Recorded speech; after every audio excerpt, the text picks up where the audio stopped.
It's that time again. It's the podcast that takes your personal and professional life to a whole new level.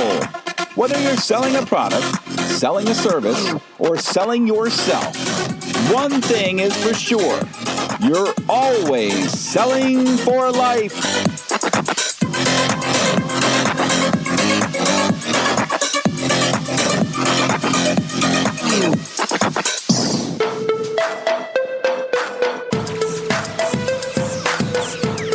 Welcome to another installment of the Selling for Life podcast, sponsored by Conoco Parts, a world of parts with a personal touch.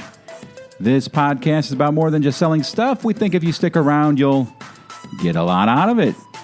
And this is episode 43. 43. Whoop, whoop. There it is. I'm Steve, and I'm joined by Conoco owner, podcaster, and all-around evil genius, Al Alexander. Hi, Al. Hey, thanks, man. We're also joined by a special guest. It is the co-owner's son, Jeremiah. Say hello, Jeremiah. Howdy. Howdy. How you doing? I'm good. How are you? Good. You're on for a special reason today. We'll get to that in a moment. Thanks for joining us. No problem. Okay. Al, how was your week? Well, let me see. I'm just coming back from having pneumonia for a couple weeks. That's right. Holy smokes. Yeah. And you were out quite a few days. Yeah, a couple weeks. Do you have the PTO? And did you have enough PTO to cover it all? You know, I had to borrow some from the future.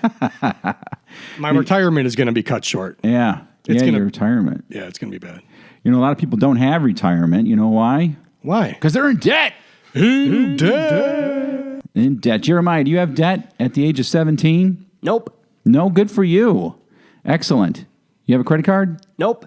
Great. Are you ever going to get a credit card? Nope. Well, great. And that brings us to the topic of the day. And the topic of the day is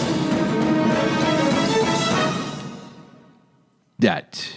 Debt. Whether you're a sales professional or a stay-at-home mom, performing at your best requires other areas of your life to be stable. You need to eat right, sleep well, and be organized.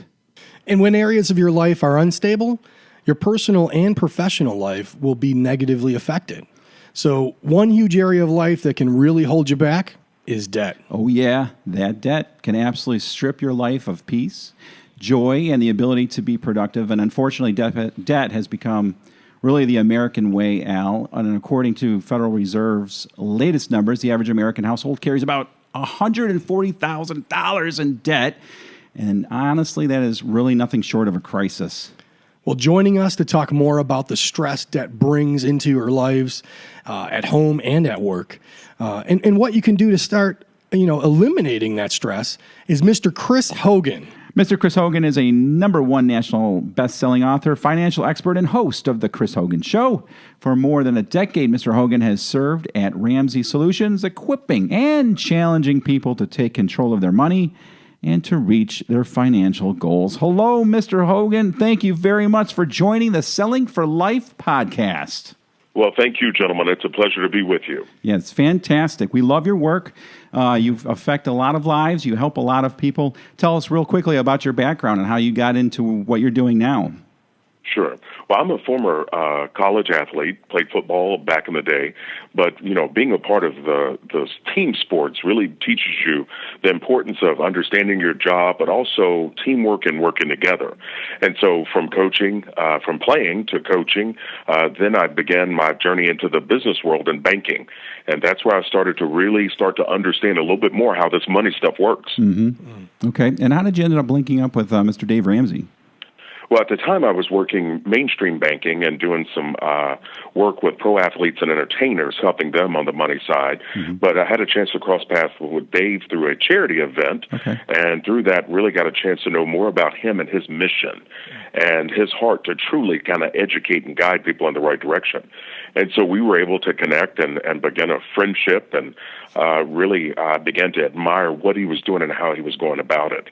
And so not long after connecting, he presented me with an opportunity to join the team. Super. Now, debt in America, it's a really big problem. Approximately how many people are living paycheck to paycheck these days, including myself? It's almost 8. Yeah, it's staggering. It really is. According to the Wall Street Journal, it is around almost 8 out of 10 people. Wow. And so you look at that, you're talking about 80% of people. And I'm from Kentucky, so I'm not the sharpest knife in the drawer, but you start to think of, 10 of your friends. And imagine 8 out of 10 means 8 out of 10 of your friends are living paycheck to paycheck. And you bring it closer to home and you start to think of 10 of your family members and to realize that 8 of them are also living paycheck to paycheck. That's where this epidemic begins to get more real. Wow. That's right. I'm curious, how do you think debt negatively affects a person's life? Maybe emotionally and spiritually, even physically? Yeah, I think it hits all those areas you just mentioned. Your life is impacted because you don't have joy. You've got stress. You're not able to really focus 100% on where you are just because you have this debt always kind of nagging at you in the back of your mind. And so I think it does impact our relationships. And with that, in marriages, money fights are the second leading cause for divorce in America. And you think about, with kids at home, if parents aren't able to 100% focus and they're frustrated and irritated because of debt, that's no doubt going to impact the relationships they have with their family members. So I feel that debt is a threat to the American way of life. And so that's why I'm on this crusade to encourage people to really see this for what it is, but also begin to take steps to help untangle themselves from the debt sticky webs. Right. And people pretty much just consider debt part of life. Like people who get a mortgage, obviously, car payments, they have credit cards. And my question is, if debt is stress, okay, have Americans decided that stress is just part of life? I think they have. I think, we're the most marketed to country on the planet. We've got ads coming at us on TV, through the radio, even on our mobile devices nowadays. And so it's been made to be the norm. And so people believe, well, I just have to have this credit card or I have to have this car loan. And what happens is we get caught up in that way of thinking and we don't realize that, hey, if we don't change our thinking, we won't be able to change our lives. And so I think regardless, of what society is doing, I think if each of us inside of our homes, we stop relying on the government to try to save the day and we decide that we're going to get our own cape out. We're going to do the things for our own household and get ourselves out of debt and get on a spending plan and have emergency savings. That's how we'll cure this nation one house at a time. Wow. I love how you connect, the plight of, I guess, our broken families even to this whole epidemic. I mean, that's a really insightful way to think about it. So I appreciate that. And your teaching for me, this is Al, it is kind of the concept that, helped me turn my life around from what you're saying is the norm. Even 20-something years ago, I remember getting my first job. And I was a teen parent. And I started working early in high school at 16, 17 years old to provide for my family. And my mom, living her life, hardworking woman and father, and said, you got to go get a car. And I'm like, okay, I'm looking through the want ads, save, I got $800, and she's like, no, I'm going to take you to my place where I buy a car.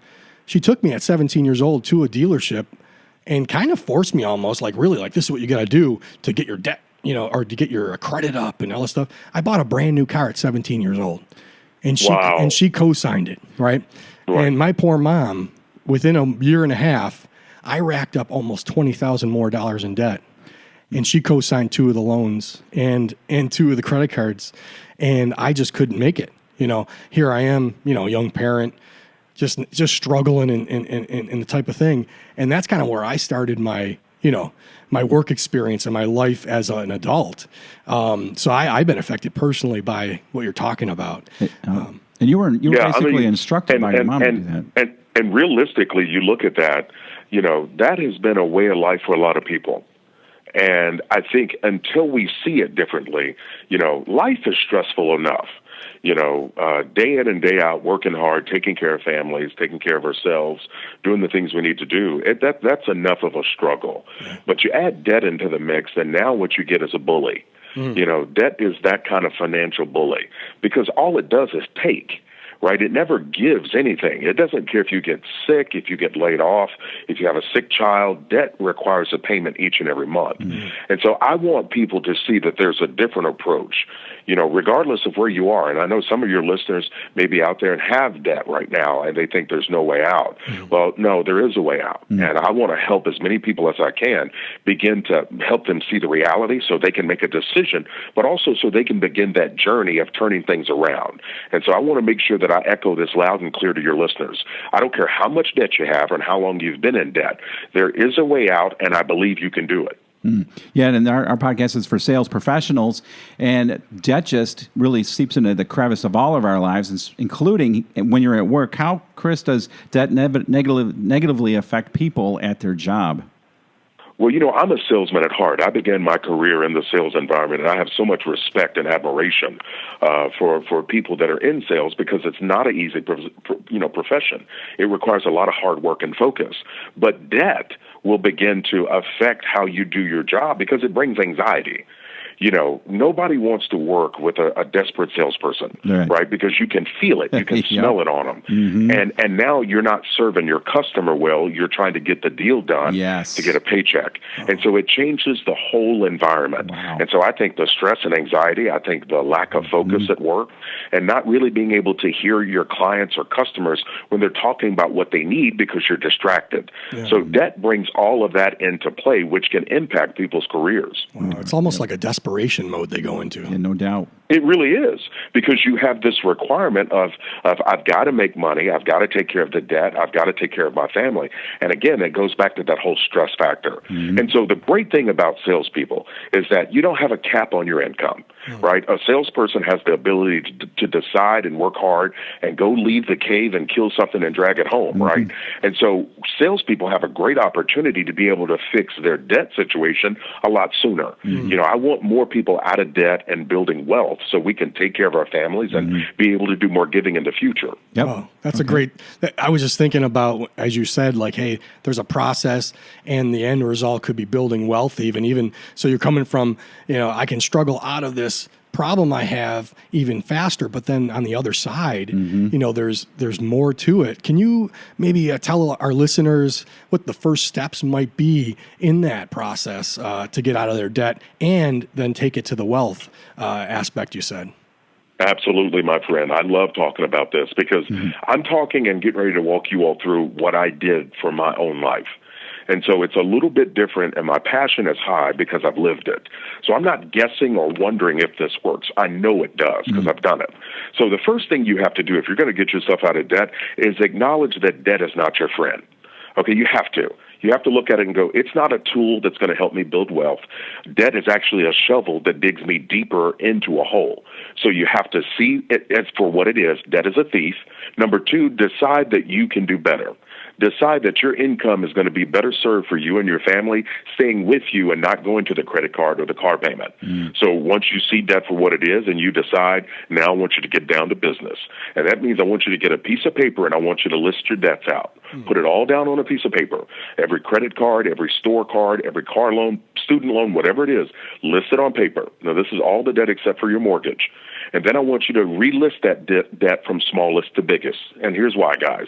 A lot of people, economists, and I've talked to people all around the country that'll try to argue with me that you should attack the highest interest rate first. And all I can say is bless their hearts, right? They don't know what they're talking about.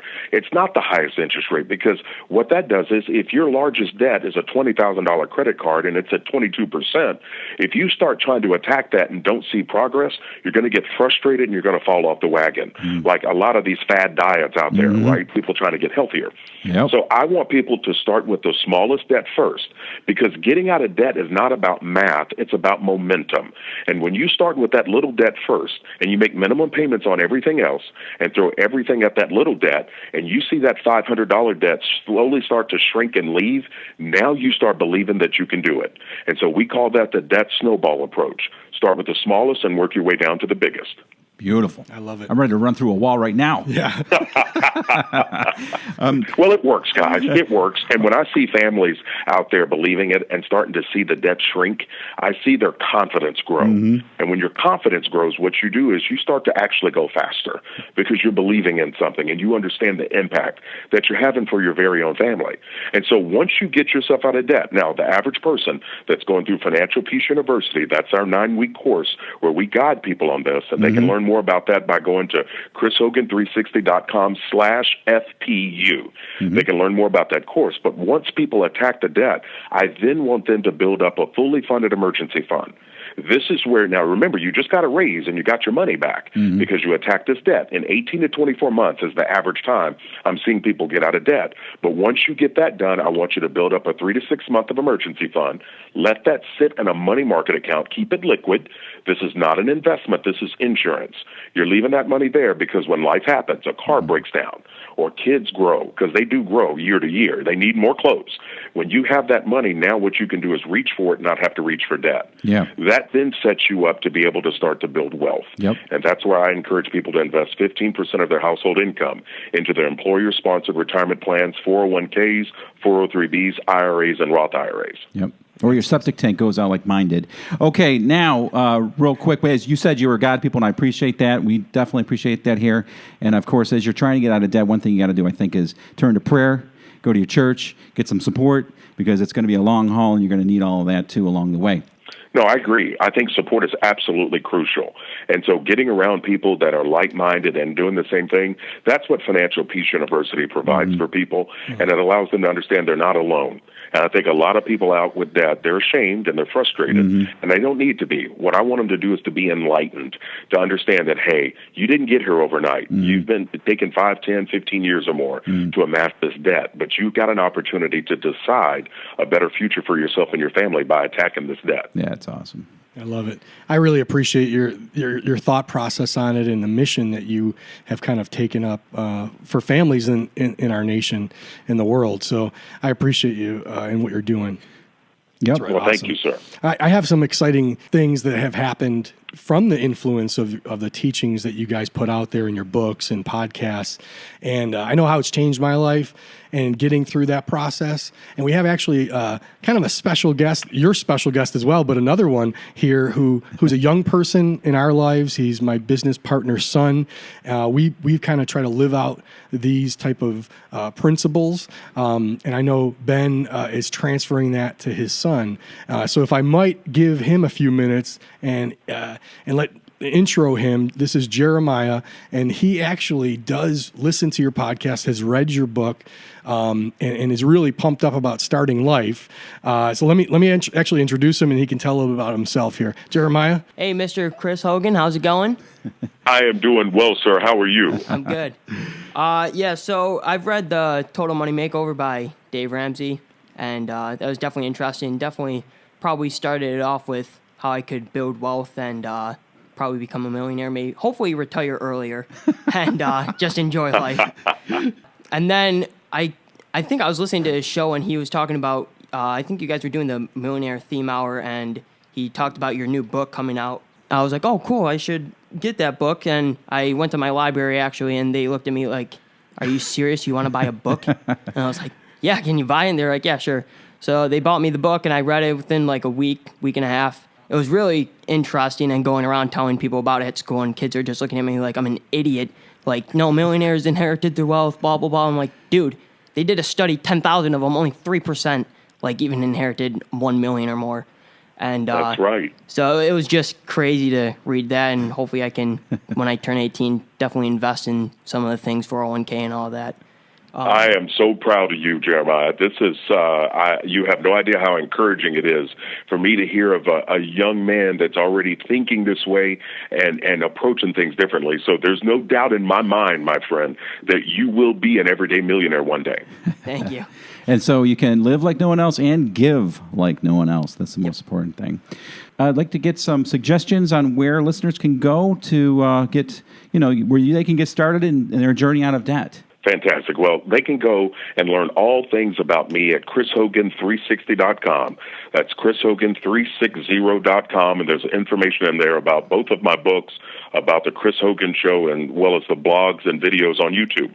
Awesome. And, thank you very much for joining us. And everybody out there listening, you have to be in your 40s or 50s like me. You can be like Jeremiah in your teens. So go out and pick up The Everyday Millionaire by Chris Hogan. Chris, thank you very much. It's been a total honor and a thrill to have you on our podcast. Thank you very much, gentlemen. Thank you, Chris. Fantastic interview with Mr. Chris Hogan. Yeah. Now, what did you take away from that interview? I was impressed that Jeremiah actually read a book. He's 17 years old. When I was 17, I don't know if I knew how to read even by that time. Yeah, you had a book. It was just a black book. It was a black book of women's names and numbers. Jeremiah, you mentioned that you read these books and all this stuff. What was the beginning motivation to read these books? What was the whole point? I think it was in my business class, and we watched some video of this kid getting out I'm almost positive it was like $98,000 in student loans.